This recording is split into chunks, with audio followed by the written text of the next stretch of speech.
안녕하십니까. 오늘은 전도몽상에 관하여 말씀드리도록 하겠습니다. 반야신경에 원리 전도몽상 구경열반 이런 구절이 있습니다. 원리, 멀어지고 벗어난다, 헤어진다 라고 하는 거죠. 전도몽상, 전도는 뒤집어진, 몽상은 꿈같은, 꿈과 같이 내용이 없는 실체가 아닌 망상 이런 뜻입니다. 그러니까 우리의 괴로움이라고 하는 것은 뒤집어진 생각, 헛된 생각 때문이다 이렇게 이야기를 하는 겁니다. 그래서 그러면 왜 전도몽상이라고 표현했는지를 한번 알아보겠습니다. 전도라고 하는 것은 뒤집어졌다는 얘기잖아요. 그 말은 뭐냐면 우리가 세상을 보는 인식은 뒤집어져 있다라고 하는 것이죠. 마치 지구가 도는 것인데 사실은 해와 달이 지구를 중심으로 돈다고 생각한 것처럼 우리의 인식은 뒤집어져 있다. 왜냐하면 우리의 인식은 깊지가 않아서 그렇게 보이는 것 같으면 그렇다고 생각하지 않습니까? 우리도 해가 뜬다 이렇게 표현하지 지구가 반바퀴 돌았다 이렇게는 말하지 않은 것처럼 우리의 경험이 조금 부족한 또는 불완전한 측면이 있는 것 같습니다. 그래서 그런 감각기관에 의지해서 우리가 인식하기 때문에 우리들이 인생에 대해서도 잘못 인식하고 있는 부분이 있다라고 말할 수 있겠습니다. 그렇다면은 부처님이 인식론적인 혁명을 가져온 사람이다 이렇게 이야기할 수도 있겠네요. 그래서 뭐가 뒤집어지는 거냐, 뭘 착각한 거냐, 이제 영원하다는 생각, 그 다음에 세상이 내 뜻과 같으리라는 생각, 그리고 자기가 영원불멸하고 싶다라고 하는 욕망 혹은 생각, 그것도 안 되면 영혼이라도 불멸해서 이번 생에서 다음 생으로 또는 죽어서 천국으로 영원히 이어지고 싶은, 이어서 가고 싶은, 살고 싶은 마음, 이 세 가지를 사실이 아닌데 우리가 그렇게 생각한다는 의미에서 전도, 뒤집어졌다, 정반대다 이렇게 이야기를 하는 겁니다. 그 다음에 몽상이라고 하는 것은 아까 꿈몽자의 이제 생각상자 아닙니까? 꿈 같은 생각, 망상 이렇게 이야기할 수 있겠죠. 그러면 사실이 아니다라고 하는 것이죠. 그 사실이 아닌 것에 기초해서 일어나는 허망한 생각들이다 이렇게 이야기를 할 수 있겠습니다. 이제 개꿈이죠, 개꿈. 깨고 보면 허망한 이렇게 이야기를 할 수 있겠습니다. 또 이 전도몽상을 근본 무명이다 이렇게도 말을 합니다. 근본 무명이란 뭐냐 하면은 이 부처님이 깨달은 것이 연기법이라고 했잖아요. 그 연기법이 그것이야말로 이 세상이 전개되어가는 제대로 된 모습이다라고 하는 것을 인식하지 못하는 것. 그리고 그것에서 유추된 세 가지 결론이 있지 않습니까? 연계법이라고 하는 것은 모든 것은 조건이 서로 만나서 일어나는 것이니까 조건생이고 조건이 흩어지면 없어지는 것이니까 조건멸인데 이 조건생, 조건멸의 연기법에서 유추할 수 있는 세 가지 결론은 첫 번째는 영원한 것은 없다. 두 번째는 나의 생각과 현실은 언제나 같지 않다.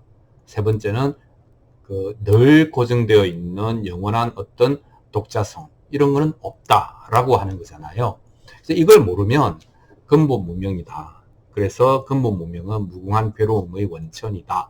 이렇게 이야기를 할 수 있겠습니다. 왜냐하면 영원하기를 고집하고 내 생각 같기를 고집하고 내가 영원히 살고 어떤 형태로든지 영원하게 이어갈 거라는 이런 생각이야말로 현실에서 좌절될 수밖에 없기 때문에 괴로움이 온다 이렇게 이야기를 하는 것입니다.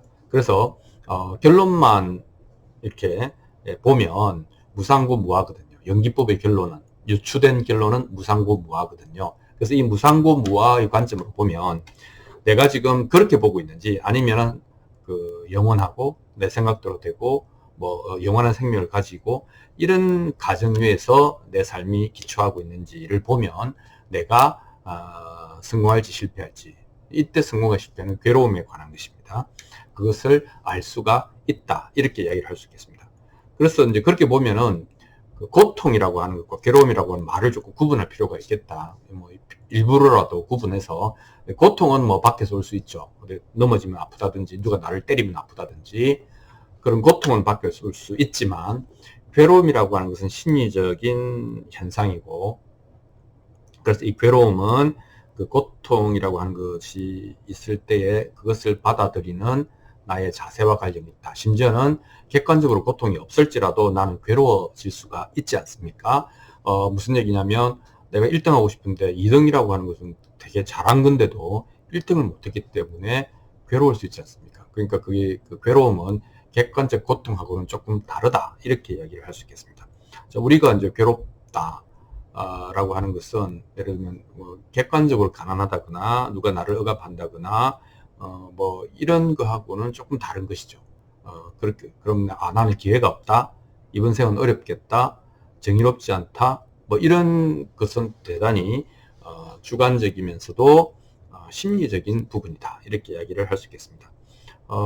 이 괴로움을 생각과 현실의 괴리로 보면은 그 괴로움이 이제 밖의 문제가 아니고 내적인 브레인 안의 인식의 문제가 상당히 중요한 비중을 갖고 있다라고 하는 것을 바로 알 수가 있죠.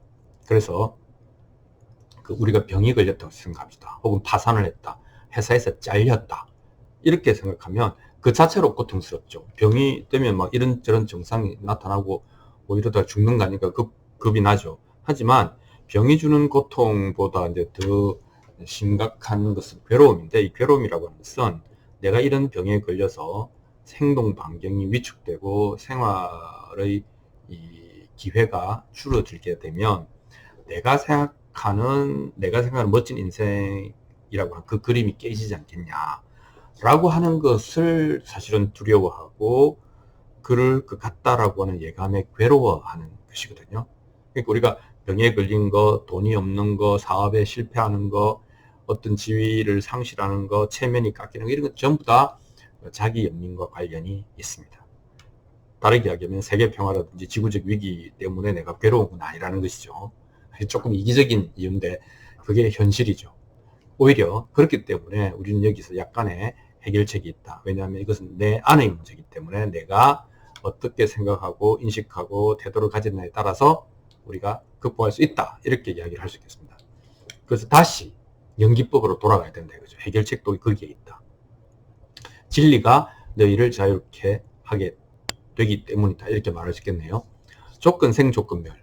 어떤 일이 일어났을 때는 그만한 이유가 있고 어떤 일이 사라질 때는 그만한 일이 역시 있어서 그러하다 라고 보는 관점을 견지하는 것은 매우 괴로움을 거두어 가는데 좋다. 그리고 그것의 논리적 결론, 유추된 결론인 무상과 고와 무아를 항상 기억하는 것, 항상 어떤 현상을 볼 때에 그 관점으로 보는 것, 상과 낙과 아의 관점으로 보지 않고 무상과 고와 무아의 관점으로 볼 수 있다면 어떤 사물을 대할 때 우리는 착각하지 않게 된다.